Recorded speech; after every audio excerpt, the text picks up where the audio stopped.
beyond words, Joe. Oh, gosh, that's one of the worst things I've ever seen on a professional sports field. Yes, welcome to That's Good Sports emergency broadcast. I'm Brandon. I don't have time for a stupid name, Perna, and I nearly shut the Browns-Steelers game off after the 4th Mason Rudolph interception. But I am glad that I did not, because Myles Garrett turned Mason Rudolph's own helmet into a weapon of pass destruction.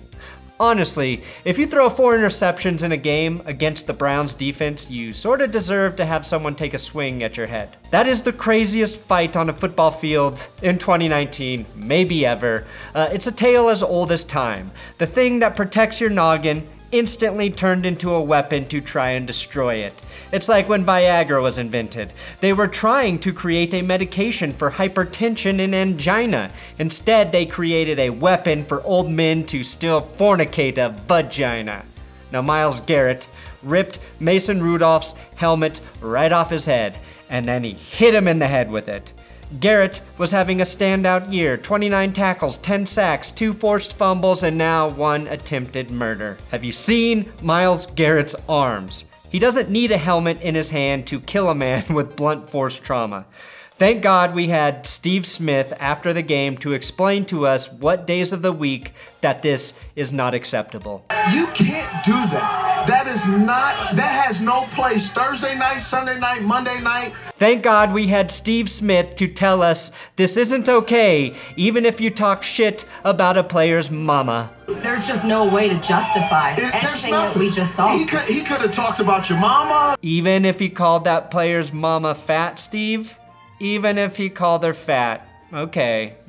You live in your world, I'll live in mine, where I will defend my mother's honor no matter what. It is surprising, though, that Myles Garrett is the guy who lost his shit like this. Myles Garrett's favorite subject in college was historical geology, the history of rocks and dirt. What was your favorite subject? Historical geology.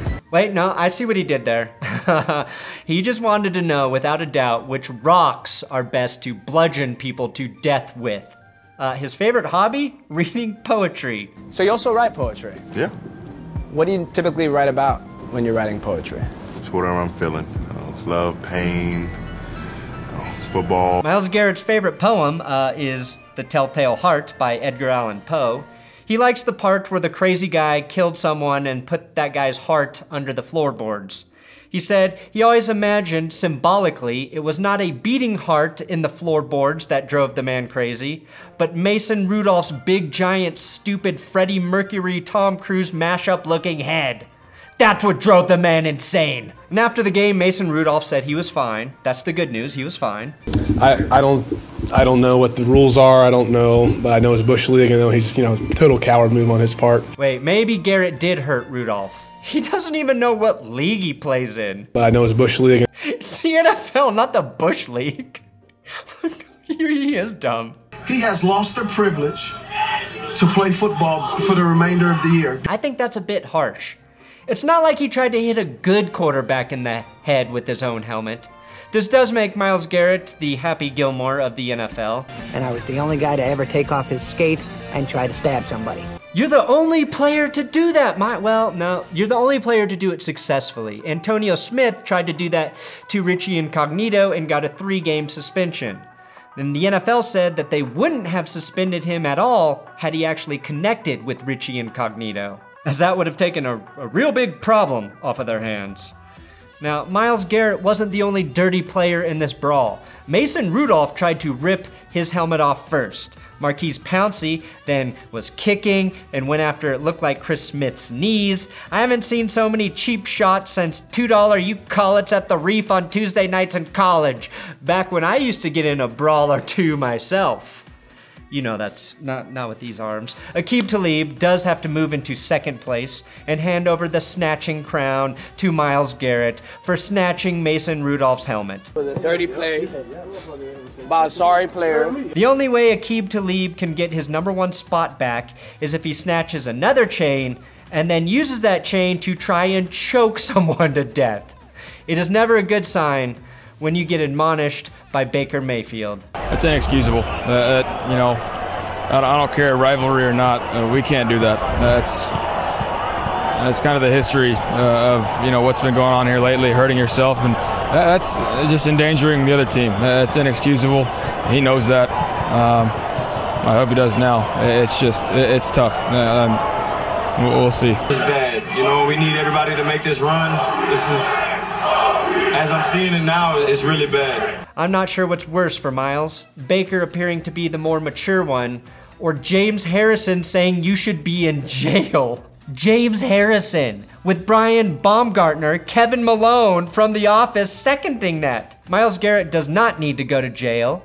Mason Rudolph has had helmet issues all season long, and I think Mason's helmet might actually hate him. It was like Christmas came early. Santa came early. He came all over our football faces so hard that Vontaze Burfict was trending on Twitter. Vontaze Burfict is suspended for this entire NFL season.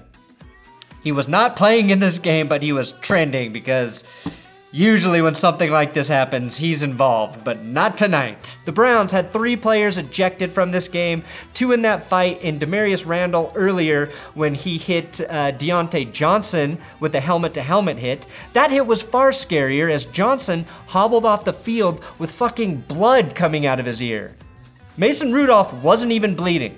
Hell, Myles didn't even hit him with the hard part of the helmet. That's the soft padding right there. The Browns and Steelers play in 2 weeks, okay? And if the NFL has any balls, they will suspend Myles Garrett for 1 game so we can get a rematch. That's what the UFC would do, that's what WWE would do, and that's what the NFL should do. Don't be a coward, Goodell. Give us Steelers versus Bengals and Browns clothing round 2. It's what the fans want. Hell, it's what we demand. What a night.